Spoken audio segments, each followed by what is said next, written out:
How's it going today, guys? With my job, I get a lot of drive time, a lot of window time. And just like any other guy, sit and try to think things through as try to get through your day. A lot of times you find yourself daydreaming about hunting and what you're going to do and where you're going to go and where you're going to sit and wind direction and food sources and deer movement and camo and 8 million other things that we try to overanalyze. You wouldn't be normal if you didn't do it.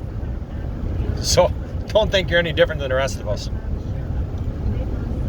Anyway, it really comes down to a couple things. Time of year, where they're bedding that time of year, food source, water source.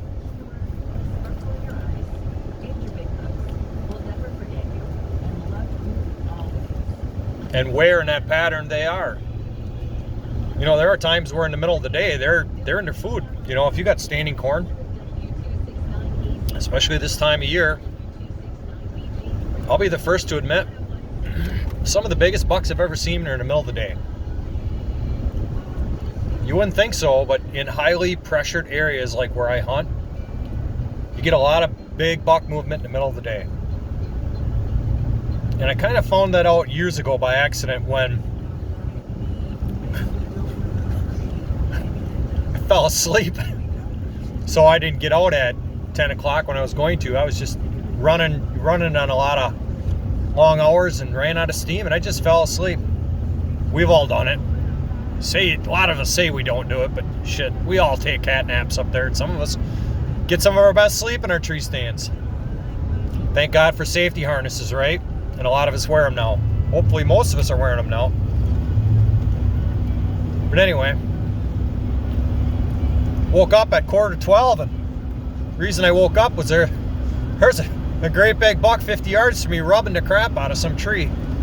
Poor tree didn't do nothing, but damn it, that buck was having its way whether he wanted it or not.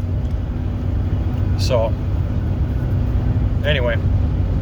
But yeah, just figuring out where they are, what time they are, and when they're going to transition from that food source to their water source to their bedding area.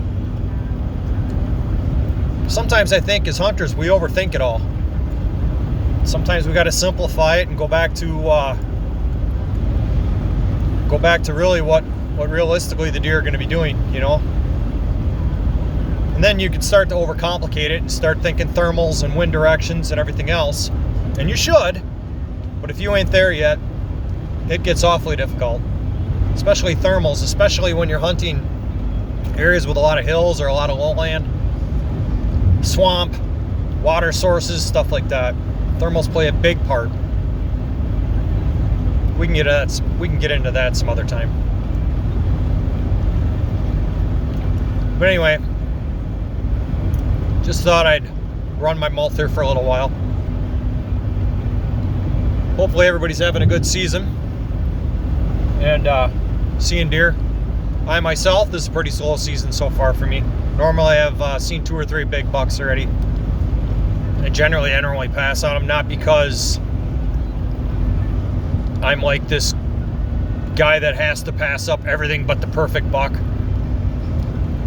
No, it's just because I love to hunt. I love being out there and I love the quiet and serenity, and you know, getting a deer is just a bonus. A lot of times I'll just shoot a doe for meat versus shooting a big buck. Last year, prime opportunity.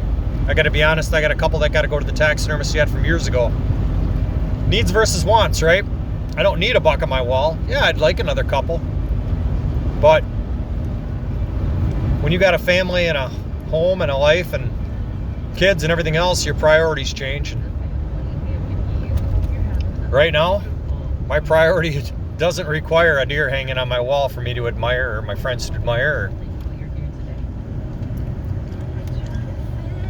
So that might play a little bit into it as well. But anyway, you guys have a good day.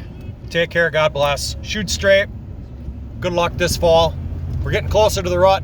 I'd say, you know, we got scrapes showing up in some secluded spots right now. Field edges, we're going to start kicking here pretty quick.